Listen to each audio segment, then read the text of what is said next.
Hello and welcome back to another in-depth weather video.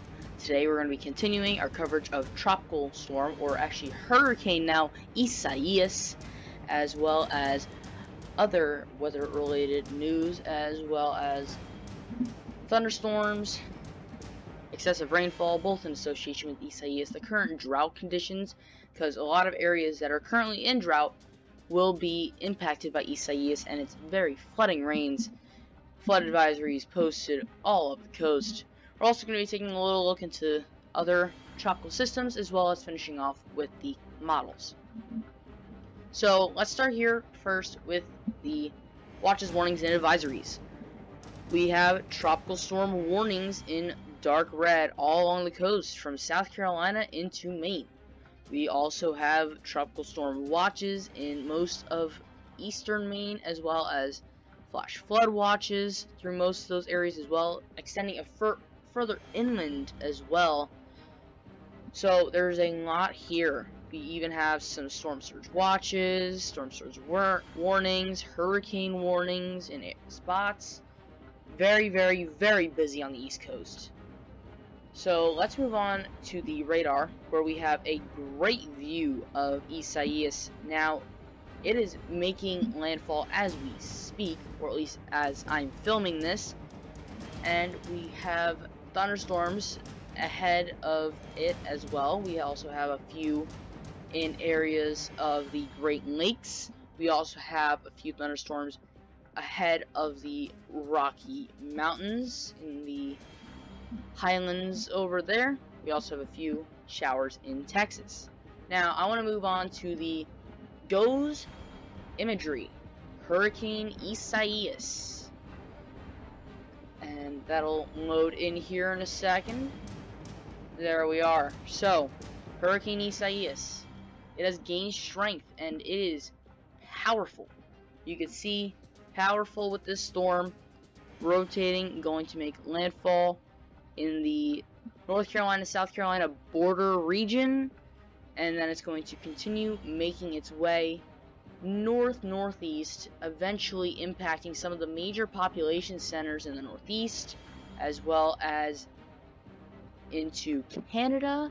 So we will continue our coverage with that. Most of this video is going to be centered around Isaias, because there isn't much going on besides Isaias and a few thunderstorms. So let's move on to the National Hurricane Center.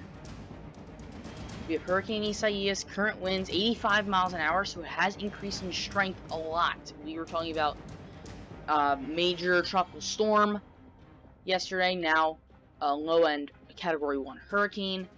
Now we have a minimum central pressure of 988 millibars and is moving north-northeast at 22 miles an hour. And that'll be increasing. It'll go up to 30 to 35 miles an hour, moving north-northeast into Canada. So very quick-moving system.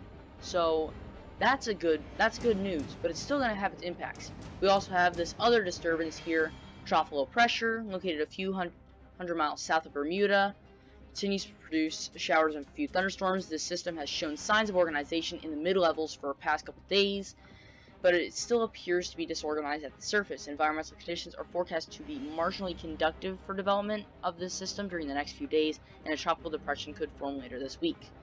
So 40% chance in the next 2 days, 50% chance in the next 5 days. Now let's move on to the Storm Prediction Center.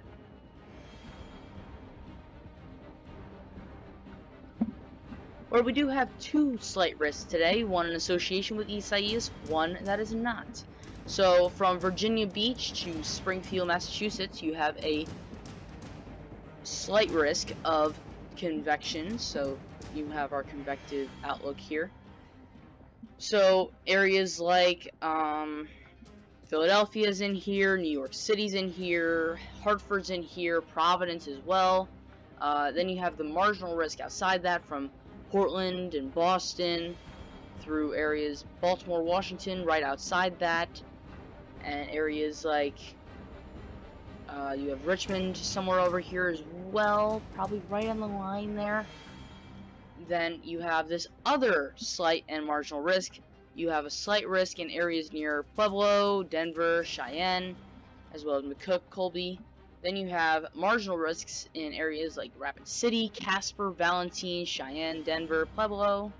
Then you have Liberal, Garden, City, Colby, McCook. And then everywhere else you're in that light green shade, that is general thunderstorm. That means that you have a chance of seeing thunderstorms, but a very low likelihood of any of them being severe.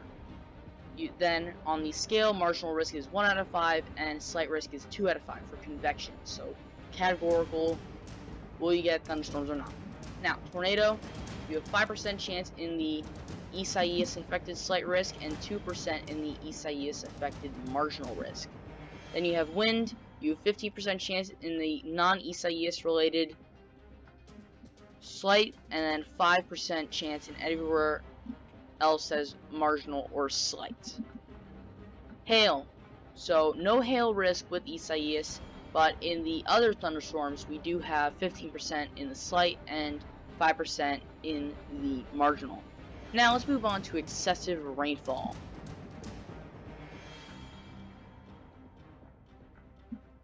All associated with Isaias here, we have marginal risks from areas of Richmond and through Washington, D.C., Baltimore, Philadelphia, areas of New York City, Albany, and then into Vermont. We have slight risks in anywhere from northern North Carolina through areas like Scranton, through areas like Burlington, Hartford's also in here, Springfield, then you have Manchester, New Hampshire, and a bunch of other spots in there. Marginal risks including Boston, Portland, Portsmouth. Then you have Watertown in a marginal risk as well. And then that extends all the way down into northern North Carolina as well. So let's go over the current drought conditions, where in the Northeast we have some moderate droughts, especially in Maine and areas of New Hampshire, Vermont, New York, Massachusetts, and Connecticut.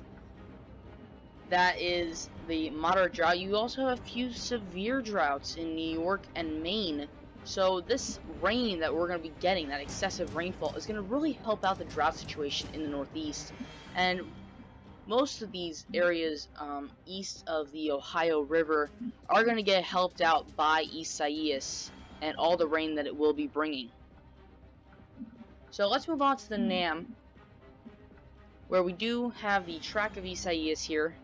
We can see that it kind of rides through North Carolina, through the Chesapeake, and then stays west of New York City, and then moves its way into Canada and starts to become less organized.